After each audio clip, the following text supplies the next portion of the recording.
दोस्तों नमस्कार।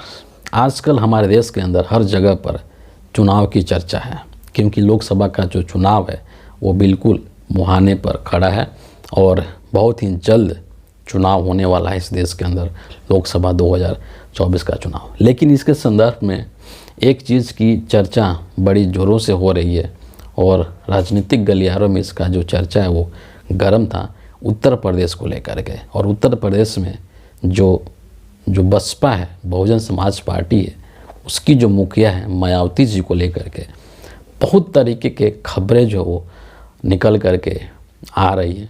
कभी कि वो अकेले चुनाव लड़ेंगी, कभी ये खबर चली कि वो इंडिया अलायंस में शामिल होने वाली है ना।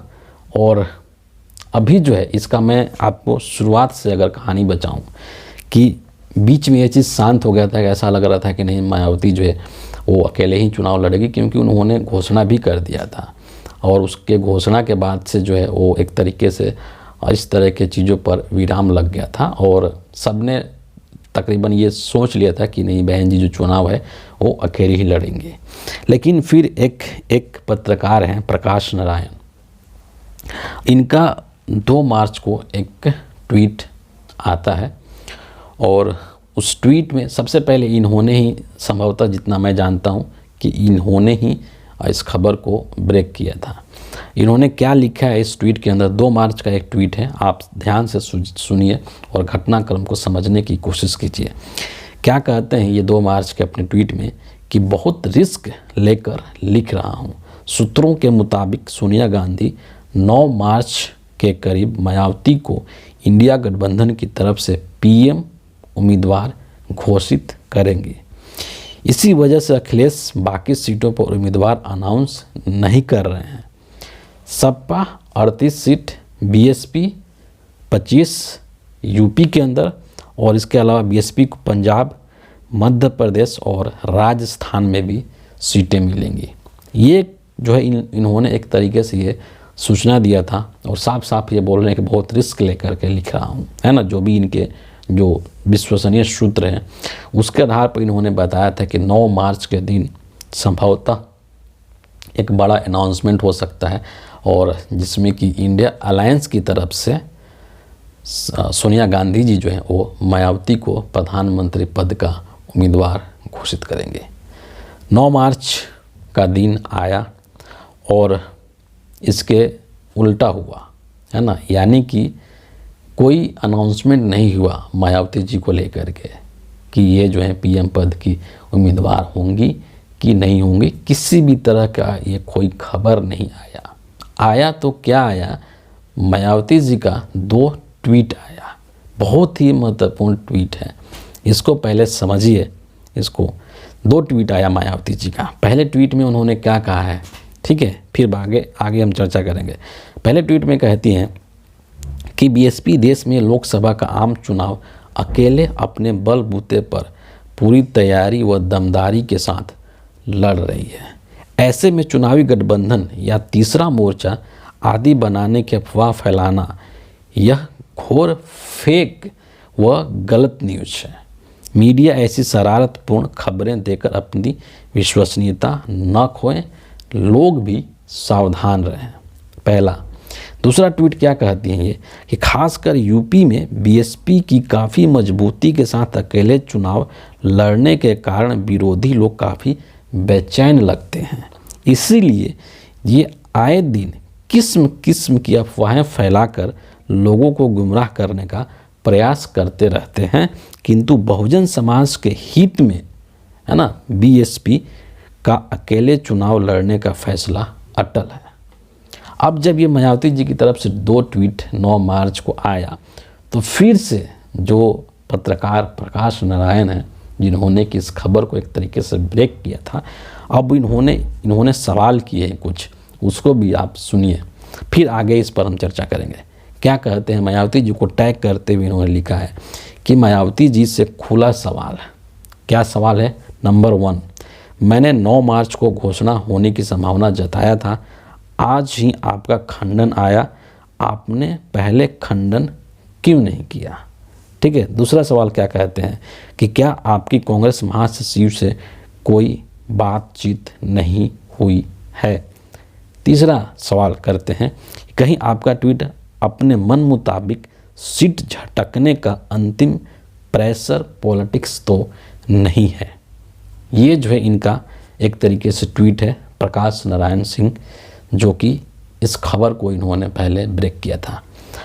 अब यहाँ पर क्या लगता है, राजनीति के अंदर अक्सर ये चीज़ कहा जाता है कि नेता लोग जो सामने से पब्लिकली बोल देते हैं वो अक्सर होता नहीं है, और जो अंदर अंदर वो प्लान कर रहे होते हैं वो बाहर आने नहीं देते हैं। और मायावती जी इस तरीके के खेल खेलने में या इस तरीके का अपना जो पत्ता जो है अंत टाइम तक सीक्रेट रखने में इनका नाम बहुत मशहूर है ना। और इसीलिए ये चीज़ ये कहा जा रहा है कि बेशक से इन्होंने इस तरीके से और ट्वीट करके इसका खंडन किया है कि हम अकेले चुनाव लड़ेंगे, लेकिन अभी भी इस बात की पूरी संभावना है कि ये इंडिया अलायंस में जा सकती है।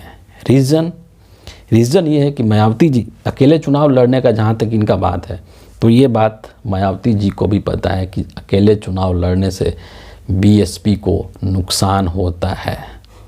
उत्तर प्रदेश विधानसभा के अंदर इनका सिर्फ और सिर्फ एक विधायक है ना। संसद के अंदर इनके 10 एमपीज है, उसमें से भी कई जो एमपी है वो इनकी पार्टी को छोड़ करके जा चुके हैं। इनको पता है कि अकेले चुनाव लड़ने से नुकसान होगा, इसीलिए इनकी इस बात में कोई तर्क नहीं है, और ना ही ये फैक्चुअल आधार पर यह सही है कि हम अकेले चुनाव लड़ेंगे तो हमें फ़ायदा होगा और मिलकर लड़ेंगे तो नुकसान होगा। इसमें कोई इसमें सत्यता कुछ नहीं है ना, 0% सत्य है ये।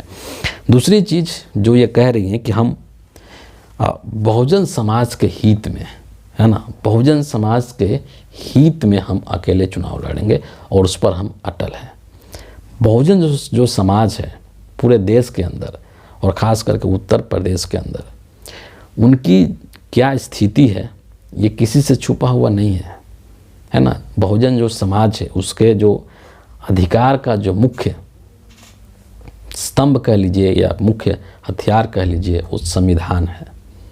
और संविधान आज के देश में, आज के हिंदुस्तान में बिल्कुल खतरे में है, क्योंकि साफ तौर पर नरेंद्र मोदी के करीबी लोगों के द्वारा ये चीज़ कहा जाता है कि अब संविधान बदलने का समय आ गया है। तो जिस संविधान को बाबा साहेब ने लिखा, जिस संविधान के आधार पर देश के जो बहुजन समाज है उसको इतना अधिकार दिया गया, वही संविधान जब खतरे में है और उन्हीं बहुजन लोगों के साथ जब तरह तरह के अन्याय हो रहा है, अत्याचार हो रहा है, तो वैसी स्थिति में क्या बहन मायावती जी इंडिया अलायंस में इनको नहीं आना चाहिए? क्या ये बीजेपी के साथ चली जाएंगी? और अगर ये बीजेपी के साथ चली जाती हैं तो क्या जो बहुजन समाज है क्या इसके लिए मायावती जी को माफ़ कर पाएगा? ये भी एक बहुत बड़ा सवाल है, क्योंकि उस अत्याचार को बहुजन समाज जो है वो फेस कर रहा है, उस चीज़ का वो सामना कर रहा है। और उत्तर प्रदेश के अंदर तो और ज़्यादा घटनाएं घटित होती हैं। अक्सर किस तरीके से दलित लोगों को वहाँ पर प्रताड़ित किया जाता है, उनके ऊपर वहाँ पर अत्याचार किया जाता है। तो उन शक्तियों के साथ बहन जी कैसे मिल सकती हैं? क्योंकि अक्सर जब इस तरह का ट्वीट इनका आता है तो ये चीज़ का कयास लगाना लोग शुरू कर देते हैं कि जो मायावती जी हैं वो बीजेपी की बी टीम बन करके वहाँ पर लड़ रही हैं। हाँ, क्योंकि वहाँ पर जब तीन तरफ से लड़ाई होगा, मतलब 3 फ्रंट पर लड़ाई होगा, एक तरफ से मायावती जी होंगी, एक तरफ बीजेपी होंगे और एक तरफ इंडिया अलायंस के लोग होंगे, तो वोट जो बढ़ जाएगा और वैसे में बीजेपी को फ़ायदा हो जाएगा। तो बहन जी जो है वो इंडिया अलायंस में शामिल ना होकर के बीजेपी को फ़ायदा पहुंचाने की कोशिश कर रही हैं, ये कहा जाता है। तो अगर बहन जी का ये मंशा है, मायावती जी का ये मंशा है, तो क्या इससे जो बहुजन समाज है वो इस चीज़ को एक्सेप्ट कर पाएगा? क्योंकि भले मायावती जी सड़क की राजनीति नहीं करती हैं, लेकिन एक ऐसा वोट बैंक है दलित वोट बैंक, और वो सिर्फ उत्तर प्रदेश के अंदर नहीं है बल्कि आसपास के राज्यों में भी है, बिहार में भी है, जो कि मायावती जी को बेहद पसंद करते हैं, है ना। और उनका जो वोट है वो मायावती जी को ही जाता है, भले चाहे सड़क पर रहें चाहे अपने घर पर रहें। तो वो जो बहुजन समाज है, क्या वो नहीं चाहता है कि मायावती जी इंडिया अलायंस में आएँ? बिल्कुल चाहता है।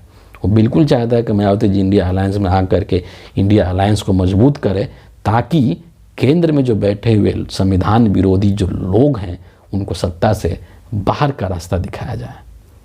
क्यों? क्योंकि जब संविधान मजबूत होगा तो देश के अंदर जो दलित हैं उनकी भी स्थिति मजबूत होगी। उनका जो आरक्षण खत्म करने का प्रयास किया जा रहा है संविधान खत्म करके, वो आरक्षण भी सुरक्षित रहेगा। तो फिर कैसे मायावती जी बीजेपी के लिए काम कर सकती हैं, बीजेपी का बी टीम बन करके काम कर सकती हैं? ये जो है असंभव है। और कहीं ना कहीं समय की मांग भी है कि मायावती जी को खुद अपना जो राजनीतिक भविष्य है और अपनी पार्टी का जो राजनीतिक भविष्य है उसकी वो तभी सुरक्षित रह पाएगा जब ये इंडिया अलायंस के साथ मिल करके चुनाव लड़ेंगे।